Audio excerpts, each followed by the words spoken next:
Hey guys, welcome to Power Toys. Last time I showed you this car, we were doing an update. This time we are putting in a new fuel pump. This car has been having a bad fuel pump since I got it. When I put the new motor in and everything, used motor. And I'm going to show you guys how to do a fuel pump replacement without dropping the rear axle in a third-gen Camaro or Firebird. Now, a lot of people are going to complain, saying I'm cutting up this beautiful floor, and I would agree. It pains me to do this. But keep in mind, I got this car out of the junkyard. I saved it from getting crushed. I'm going to allow myself to cut a small hole in to replace this fuel pump. I'm putting in a Chinese fuel pump, so it's probably going to get done again next year.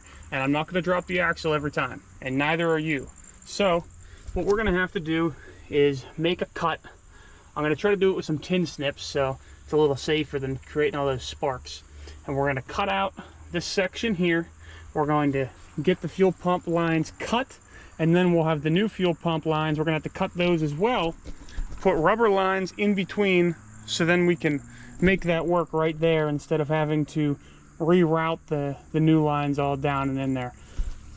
It's been done a bunch of times, but I haven't seen it done in its entirety on YouTube. I've just seen the shorts of people talking about doing it.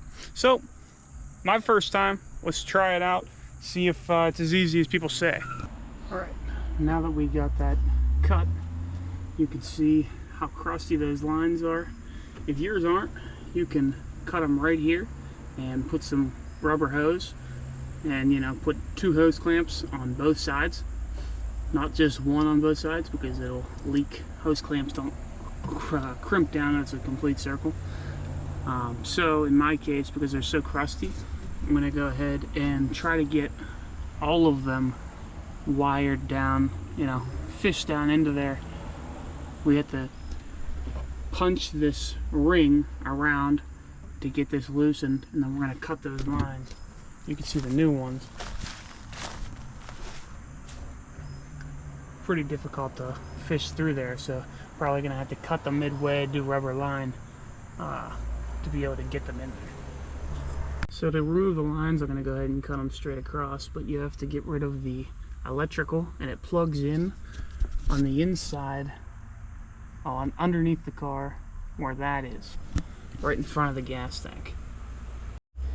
With the lines cut, I just used some snips. We can get this old, well, I'm going to need 2 hands so I don't lose the sock, but you get the point. Although the game plan was to use the new lines, it's pretty much impossible to fish them under where the gas tank goes, because it's basically touching the floor of the car. So I had to cut those and put in this pump for a 350 and wire nut. Take some emery cloth and clean up your fuel lines. Once you get those cleaned up, get your hoses all cut and put onto the ones from your sending unit. Push them all the way back, so then we can push them halfway onto the old lines, and get your 2 hose clamps on there, on each one, and get this down into the tank. Just put the new fuel pump in, but runs significantly better now. You guys will see that in a different video, but it's all together and ready to go. Let's hear it run.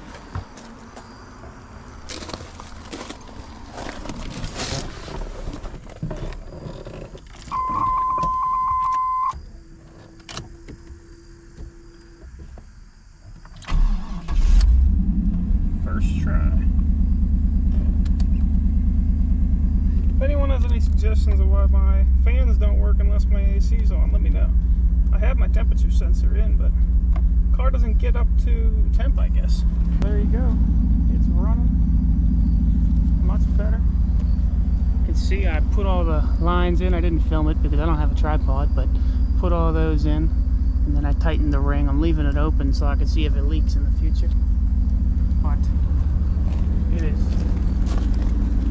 significantly peppier and It's actually running good now, so that's awesome. Have an exhaust manifold leak, but that's next on the list. So, hope you guys got something out of that. I didn't show all the work just because I didn't have the tripod, but you know, you get the gist, and it should this should be enough for you, right? You got this. See you guys on the next one.